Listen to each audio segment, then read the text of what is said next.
a lot of times we allow our egos to become our amigos, you know, and that sense of insecurity could project into having an enormous ego that really gets in our way. And if people don't point it out, people will never know. They'll never know that they're acting like a jerk. So it takes some brave souls to, you know, to point that out to people. And as you just shared before, I mean, you were a brave soul, and you suffered a little bit of some consequences, but still, you know, you stood up for it. So I got to commend you for that. Look into his eyes. They're the eyes of a man obsessed by success. Eyes that mock our sacred institutions. Bedroom eyes, they call them in a bygone day.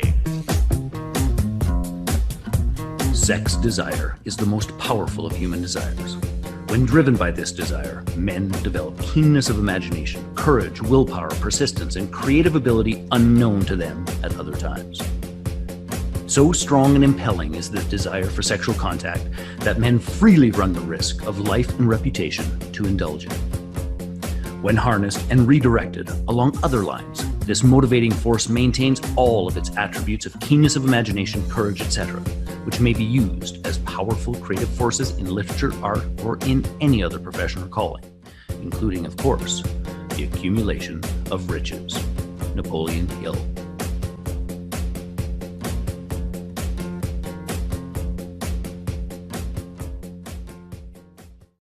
Hey there, and welcome to the Little Blue Pill for Business, where it's all about getting it up and keeping it up. And yes, we're talking about revenue and profits. We know that it's all about 6 inches between your ears. So I interview some of the hottest people in the industry that are blowing and going, so we can help you get in on some action. So if you like a little tongue in cheek and not just physically, this podcast is for you. Today, we are getting into bed with the most sexy Eric. Eric, thank you for being here with us today. Thanks for having me, Michelle. It's been an honor and a privilege. Can't wait to get started. Excellent. So give everybody the highlight of who you are and what you love to do for business or money. What I love to do is I love to help people stop from being a jerk. After being a jerk expert who turned expert jerk, or expert jerk who turned jerk expert, however you want to call it. I like helping people, you know, to improve their relationships, help them manage conflict, and help them stop being jerks. That's the main thing. Help them stop being jerks. Nice. I love it. Well, and that it does remind me that once upon a time there was a book called something to the effect of Because Every Man Loves a Bitch.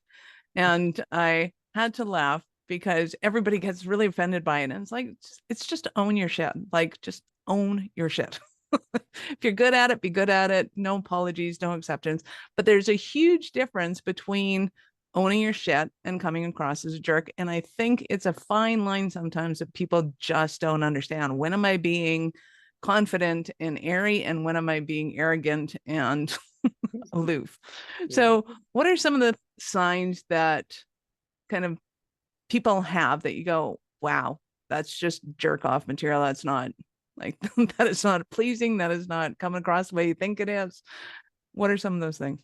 I think the main thing is when, especially in the workplace, as leaders, when they fail to get feedback from people, when they fail to ask for input from the people that they work with. To me, that's a jerk. You know, when they just say, my way or the highway, this is what I want you to do, just go and do it. That's being a jerk. When they fail to empathize with other employees about what's going on, and when they're only interested in the bottom line, that's being a jerk. You know, there's a lot of people out there that need that in order to get that job done, they have to be able to be in sync with their leader. And if their leader's acting like a jerk, they're going to be disengaged. They're going to be a quiet quitter. They're not going to get the job done. So when they fail to empathize, when they lack self-awareness, when they can't read the room, you can inadvertently become a jerk as well. So those are some areas where, you know, people can become a jerk inadvertently, especially leaders in the workplace. Well, and I think it too that has become more prevalent that the quiet quitting or the loud quitting thing of employees like I used to be.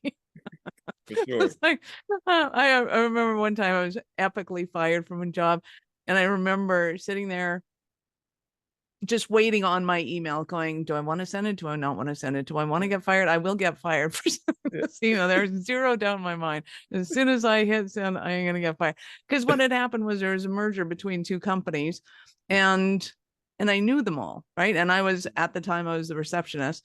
And so they'd come in and get all their paperwork and their last final stuff done, right? Which they had to do. And I just socialized with them at the front of, because they were there. Right. And I got this note saying that my professionalism had to take it up a notch, and that I shouldn't be fraternizing with these people because these people were no longer employees of the company.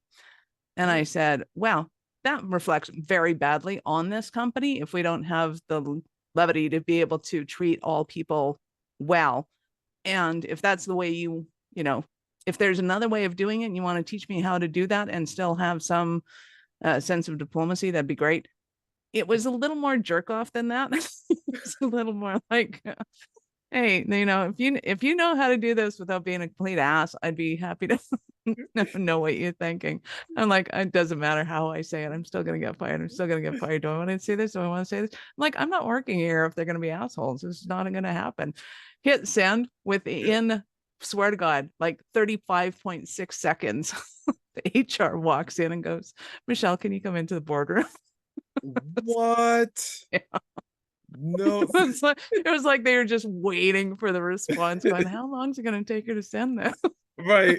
They probably were hedging their bets. Well, I say in about 10 minutes we'll get it. Oh no, this is the COO and the head HR sitting there going, placing bets, doing their thing. Yeah. No, it was hilarious. But I don't understand in today's business why somebody would say my way or the highway, because predominantly you're going to have areas of speciality where people are going to know their job. They're going to know it really well, and they're going to know how to do it better than you do. Understanding what the end goal is of what you want to create, I totally understand. Like I have a vision. This is what I want to create. Help me create this vision. But do it my way or get the fuck out is a damning position for any CEO to be in. For sure. And it's a lot of it has to do with, and this is perfect for this podcast. It's their insecurity. All right. Mm-hmm. People's insecurity of someone knowing more than they do. And when that happens, when they are insecure about themselves and about, their, what they bring to the table, they can lash out. They can lash out at other people because they want to be the only ones that have the knowledge or the power. They want to be perceived as the smartest person in the room. But you should know, I'm sure you know, as a true leader, you lean on your counsel and your team members to be those subject matter experts to help, that leader do whatever it takes to get that job. And the other thing is, a lot of times we allow our egos to become our amigos, and that sense of insecurity could project into having an enormous ego that really gets in our way. And if people don't point it out, people will never know. They'll never know that they're acting like a jerk. So it takes some brave souls to point that out to people. And as you just shared before, I mean, you were a brave soul and you suffered a little bit of some consequences, but still, you stood up for it. So I got to commend you for that. It was still the best firing I ever had. That was the best. That was the best package I ever got. It's a badge of honor right there. Right? I went to the bar afterwards, went, hey, if anybody wants to see me, come to the bar. And so everybody flowed in and came and talked to me afterwards. It was awesome. We had a party. I wish I was there. That sounds like a lot of fun. Seriously. Sometimes it pays to have attitude. Yeah, probably sometimes not. So when it comes to kind of this, your ego's your amigo, because I think that especially with the lockdown, a lot of people, their social sphere shrunk and their willingness to talk about the shit that was going on for them shrunk. It was, it's just me going through this. And it's like, no, it's the entire planet. There's never in history has it ever been more. No, it's the entire planet going through this. It's and understanding that the way we reacted to that was paramount. But is it just a matter of our social sphere kind of going in and not having somebody outside of our body to talk to about our problems? Or is it more separate than that? Well, I think it's a little mixture of both. It's not like, when you forget to do something, that term, it's like riding a bike, you can pick up from where you left off. Unfortunately, that's not the case. That's not the case when, during this pandemic, when, we were hunkered down, we were isolated. You have to do a little bit more. You can't just go back into the office and act like everything, you just pick up where you left off. You have to redevelop those skills, those social skills, those skills to interact with people, the ability to manage conflict, to empathize, all those things, the ability to manage, use your emotional intelligence. All those things are absolutely critical, and this was an issue before COVID. So if you can imagine now, things have just got progressively worse, with the inability to develop those skills. And as a matter of fact, Generation Z, because that's the youngest generation, in the workplace, over 50% of them said that they don't feel prepared to enter the workforce because they lack those kind of social skills. But also times have changed. We have different ways of communicating with people. There are different methods of how we interact with people. And it's not just related to COVID, it's just keeping up with the times and being able to adapt with a lot of the things that are going on today. So it's a mixture of many different things. Well, and I think too, people, I don't know when you're going to be listening to this podcast, but it could be 5 years from now. And I think there's still going to be some aftermath going on there because it was so shocking to our systems. And it was shocking to a generation, which means then that entire generation, as you said, is having an issue. And I remember going into the workforce and I hated it because I hated being wrong. I hated being incompetent. I hated not knowing what I was doing. I thought if I asked stupid questions that I was stupid. And, I was a 98.9% student. So I knew I wasn't stupid, but that whole gel of incompetence and not knowing and understanding that I couldn't possibly have known what I didn't know. Yeah. So even in one company I went in and they're like, well, why didn't you ask? And I said, well, I thought I should know where these things are saved. And she goes, nobody knows where these, like, it was the advent of like Word or something, right? Like this is like 95, right? So Windows 95 just came out and like everybody's learning how to use it. And I'm like, oh my God, I'm such an idiot. I can't believe I don't know how to do this. And they're like, we run an IT company and we don't know. We don't expect you to. Well, you know what else I want to add to? Like, not just feeling incompetent or feeling like you're not, you don't stack up to certain people in the workplace.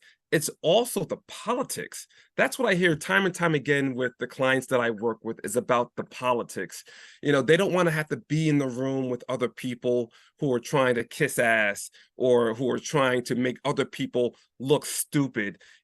Some people, they just want to do their job and just get the hell out of there. They don't want to have that kumbaya thing. I know some of the most efficient people that use working from home in the way that it's intended are more productive doing that than going into the workplace. And so to me, I'm hearing a lot about just not having to be bogged down with the politics or the tit for tat kind of thing. But conversely, other people, they see going into the office as an opportunity to get a leg up on the competition, to get that corner office, or to schmooze with the that leader, so they can say, oh wow, look at Jimmy's in the office, Jimmy's throwing this person under the bus pretty strategically, let's promote this person. So that's one of the biggest pet peeves, is just or I guess not even the pet peeve, but also one of the things that people look forward to the most, is not having to deal with those politics when you get to work from home. Right.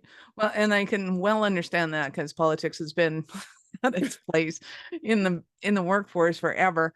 Well, let's kind of look at this idea of emotional intelligence, because I mean, I understand from a very simplistic point of view. Let's not use the Jungian translation of personality types, but just bare necessities. They're people who, are afraid of, if I'm wrong, somebody's going to die. Some people are afraid of, if I don't have friends, I'm going to live in oblivion. If I don't have, and there's these four, in my opinion, elemental necessities and fears that are playing out in people that have nothing to do with their job or their business, but it's intrinsic to them. And then you get these four people, or you get 100 of them with these four personalities all into a room together. And there's bound to be some dynamics and some cultivation of emotions. Let's put it that way. Yeah, and you know what else though? You know what else I found? Mm. Just being hunkered down and being isolated for all this time. A lot of that stuff is in our heads. When we start thinking the worst in other people, Mhm. when we say, "Oh, did you see how that person responded to my email when they just said thank you?" That sounded like they were upset at me, or they were short and abrasive because they said, "I really appreciate that," or sarcastic, when they said that. And when we start having those negative thoughts, it exasperates the situation even worse because now we're thinking that the whole world is against me. People don't like me. People can't stand me. And now I need to be even further isolated, or I'm even more depressed because I can't get out of my own head. And it manifests itself because what you really think is what you become. And people I know have become so depressed just because of their thoughts and behaviors, just being isolated and how we interpret those things. And I don't think people have really paid enough attention on how to resolve that. We talk about self-care, we talk about empathy, all these kinds of things, but what are we really doing for ourselves to address that? And so I think one of the things that has to be playing more of a focus is how we can manage our thoughts and behaviors, to your point with emotional intelligence, instead of always worrying about what other people think of us all the time. Absolutely. And the conversation clearly is both from the leadership perspective and from the employee position of how do we operate together. And I really do think that at the end of the day, it's up to the leadership team to be able to evoke compassion and understanding and empathy in the workforce, because we have, in theory, more experience. Like typically, you're not going to get somebody who's younger in a leadership position over somebody that's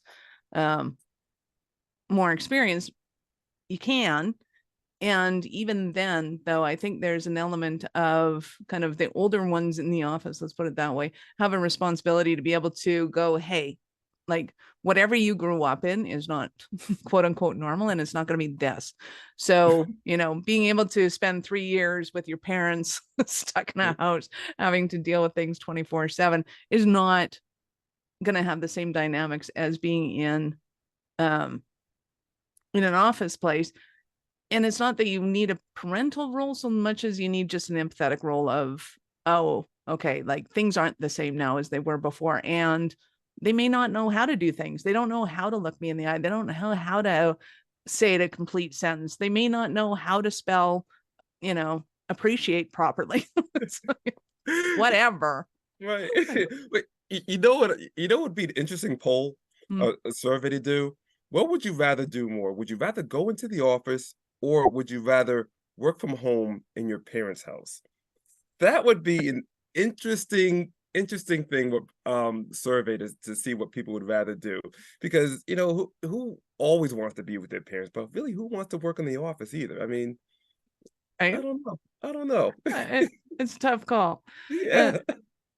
Well, and we used to, in personal development, we used to say that going home for the holidays was the ultimate test of enlightenment, because these people created your buttons. So, Yeah. if they're pushing them all the time, it's just because that's what they do and that's how they do it. And a lot of people don't realize that those same sort of dynamics are going to play out in the office. Absolutely. Absolutely. I mean, no matter how old you get, we still have to learn how to work with people. Like even when we were younger, we were kids, right? When we were playing with other kids in the sandbox and arguing, say, this person stole my toy, or this person hit me.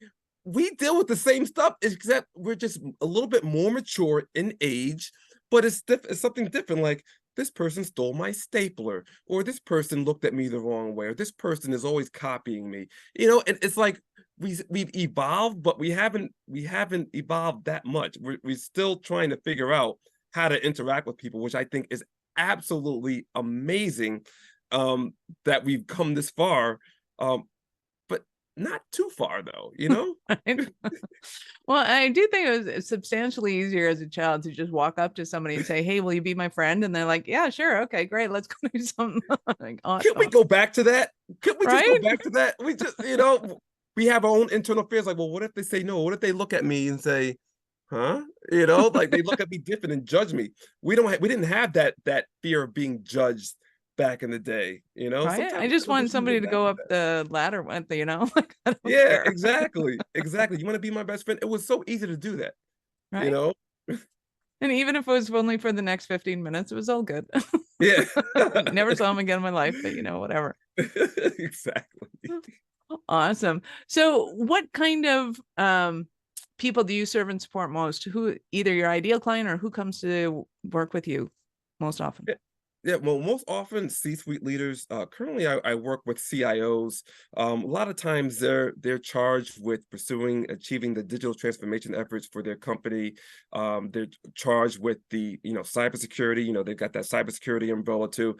A lot of things going on in IT. But a lot of times, these tech leaders, they have to get down in the weeds and break up fights with their team, either within their team or within other stakeholders, like the business stakeholders. And sometimes they don't know how to deal with that conflict. And what happens is if they can't deal with it the right way, it takes away from the work that they're trying to accomplish, and it exasperates the situation, which means that other people, their team, they can't get anything done. So I work with these tech leaders, these CIOs, to help them manage the conflict that's within their team, so that way they could focus on achieving those digital transformation goals. Right. I also don't know what is up with people when it comes to dealing with their IT and their company. Is that you can get the most adorable, sweet, you know, little 95-year-old. It's just adorable. You want to hug her all day. And she just turns into a complete and total bitch with nails when it comes to dealing with the IT side of things. It's like, why isn't this done? Because you never ask, because you know it doesn't need to be, because there's so many other things. But what the hell just happened to you? Well, and another thing is too, I mean, in IT, I've worked in IT for a while, and I'm not, bad mouthing anyone from IT, but let's face it, they're not the quickest when it comes to, or the savviest when it comes to um, interacting with other people. Sometimes, we could be rigid, we could be really structured. We may have that dry sense of humor. And it makes things awkward, especially, can you imagine, a pissed off old lady talking to, someone in IT, customer service at the help desk, and they're being cussed out, chewed out. I mean, I would just being a fly on the wall, listening to that conversation. Oh my gosh, that's gotta be, I don't know who I would feel bad for most, the old lady or the tech person, because how are you going to deal with that? That's just that's crazy. Right, the tension and the stress, I think, especially when people don't understand tech and they all Yeah. talk in acronyms. Because we had a conversation once with techs, we weren't allowed to use any acronyms for 15 minutes, and it was the most arduous, awkward conversation, because you have to actually think about what all these things, and by the time you remember what the acronym stands for, you forgot what the point of the conversation was. So it makes it really difficult to have an English conversation in the world of tech. And then people wonder why they don't understand what's going on. You have to have a very compassionate and understanding conversation with somebody who doesn't understand what you're talking about, and not being kind of point blank. And I think too that a lot of people misunderstand that point blankness. It's like, I'm just stating a fact. I don't know why you just freaked out, and I don't know why you get excited about things. I'm just pointing out a fact. Yeah. And so that's very true with IT, for Yeah. sure. As well with other areas, as other niches too. But Mm-hmm. that's exactly why when I work with certain companies, certain IT companies, one of the first things I do this team building exercise where people identify what their top 3 core values are.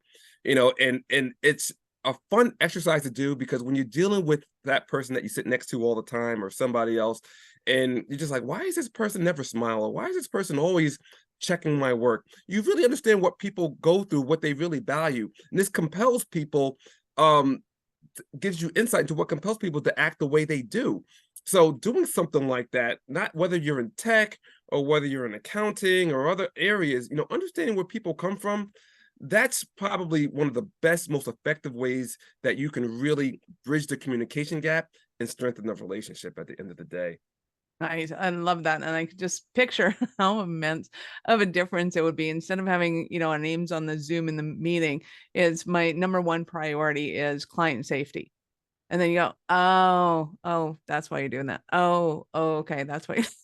Yes. And takes it completely away from you, because if I had to work with somebody that's constantly checking my work, I would go nuts. And it's Yeah. like, why did I fucking do this in the first place? If you're just going to go over and do it again, like, go fucking do it. Yeah. And I get really irate about things like that, because at a ego level, Mhm. it questions my ability. But then when I realize that it's got nothing to do with me, and it's way faster for me to go and do the work, and then for them to just check it and see, quick errors, they go, oh, okay, you just second set of eyes and whatever's going on. It's like, okay, we're good. Yeah. Yeah. At the end of the day, you can appreciate that, but when you don't know where they come from or why they do that, we Right. have these thoughts about them, like this person's a real jerk. Mm. Who's this person checking my work? Why is this person acting the way they do? Oh, surprise. Oh, that's why you do it. You like to be thorough. You're a numbers person. Oh, okay. You have the responsibility to make sure that this report gets sent up. I see. You have a vested interest in it. Now I understand. So Mhm. taking that time up front to invest in getting to know someone, you know, it's important. It was important before COVID, but it's more important now, because I don't know about you, Michelle. I'm a completely different person from before COVID to now. I've learned so much more about myself than I've ever at any other time. Being isolated, being, just work life and family life, all those things, I learned so much more about myself. And I think a lot of people have. And it's like you're kind of reintroducing yourself to other people. Again, it's like our coming out party again. So Right. we got it. We have to be able to understand that. Absolutely. Well, and I think too that there's a place in business for elevated emotions. Let's put it that way. I think things have become a little too PC, and it's like, no, I'm pissed off. Yeah. Let's be clear about this. There was a deadline. You said you were going to get it done. This is totally fucking wrong. Shit's hit the fan, and we got to figure this out. I am not fucking happy right now.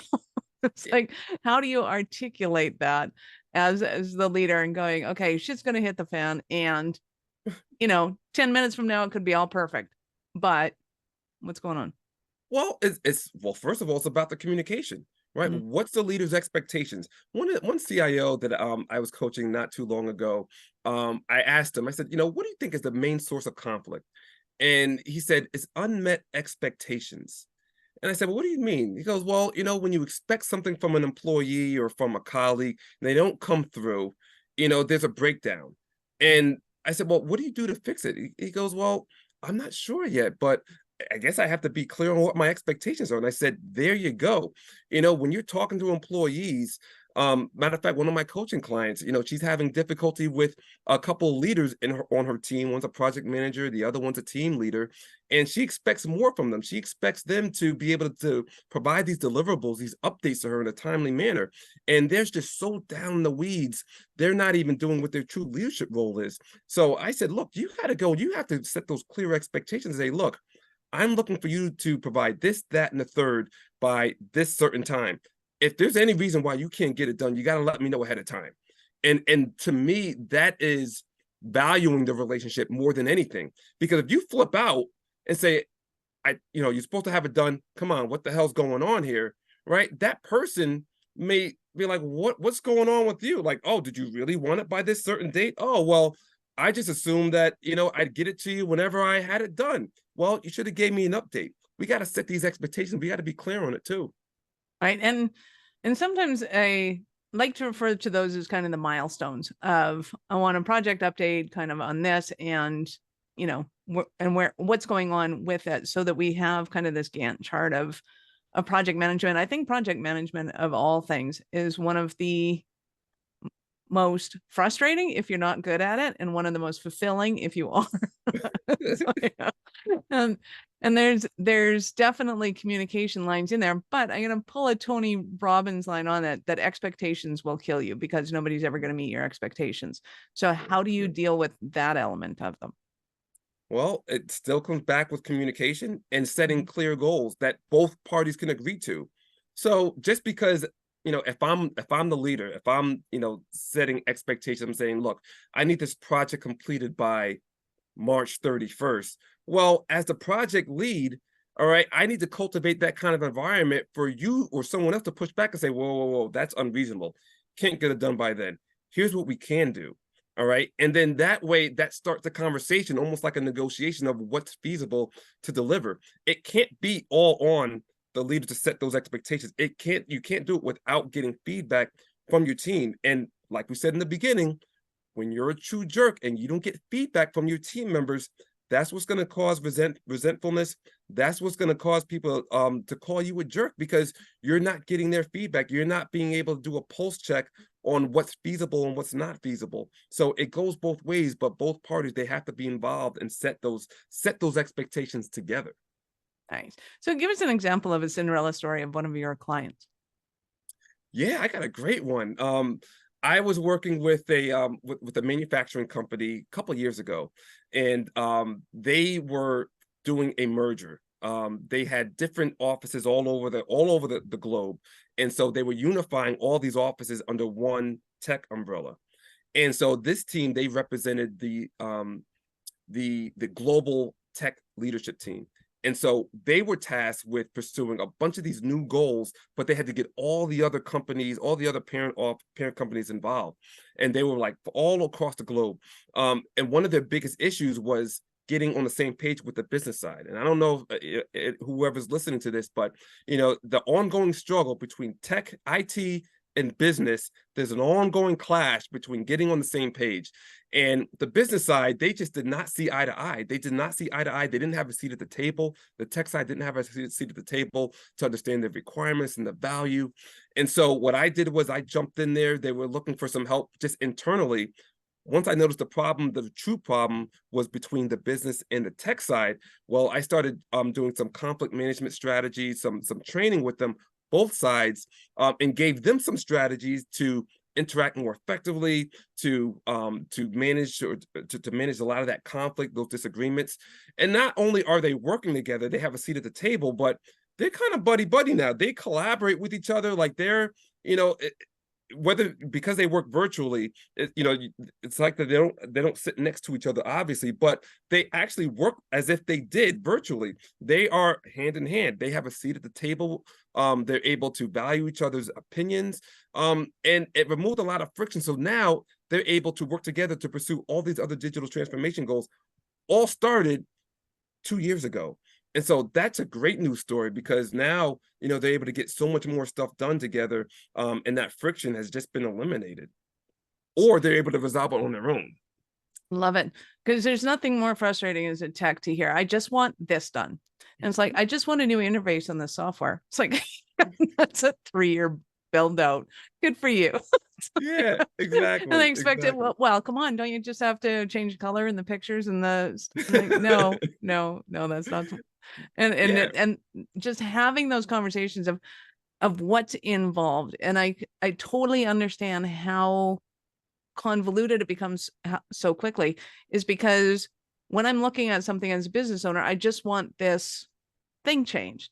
And they don't understand the long tail complexity that has to go on behind the scenes. And when somebody goes to explain to them what has to happen, that's not in English. Well, now you have this kind of, it's a language barrier. Yeah. You know what your reaction is? I don't give a shit. Can you get it done? All right. Well, whatever that means, can you get that done? All right. Why can't you get it done? And then that's where that breakdown is, because we can't translate that techie stuff into what that whatever you intended, whatever that end goal is, whatever you intended to happen. It's hard to draw that translation or why it can't be achieved, because some of it is techie jargon that takes some time to decode. Nice.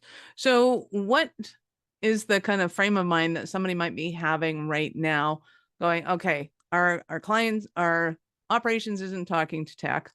We're not having, we're having a lot of meetings that aren't really getting anywhere. Nothing's really going on. What other kind of signs can people see that they need you in their business?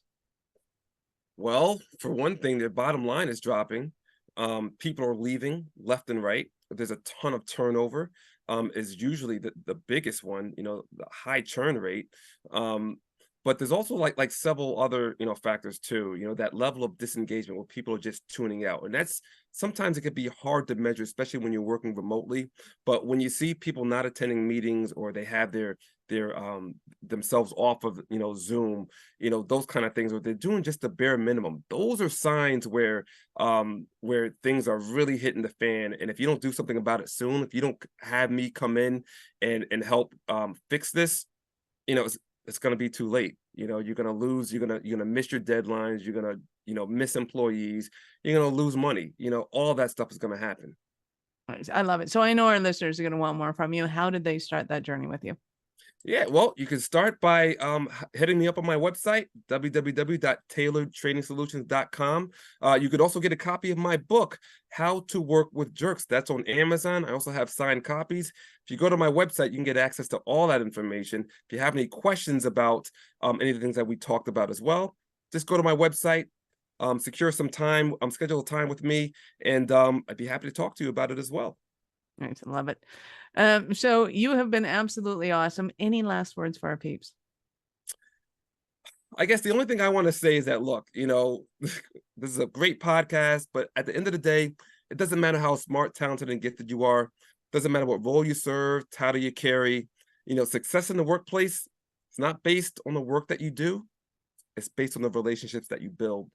So build those relationships so that way you could work with anyone, but especially those jerks. I love it. Thank you so much for your time. I appreciate it, and I know how valuable it is. Thank you very much. It's been a pleasure being on here. Awesome. This is Michelle Nedelec, your mistress in business. Thank you for being here with us today. Be sure to subscribe to the show, share it with your friends, because we love helping entrepreneurs grow. Thank you for listening to the Little Blue Pill for Business podcast with your mistress in business, Michelle Nedelec. Why are you still here? Go to littlebluepillforbusiness.com and get your goodies. If you enjoyed the show, be sure to share it with somebody else that you know would enjoy getting it up in business after you subscribe to the podcast, of course, so you won't miss any future episodes.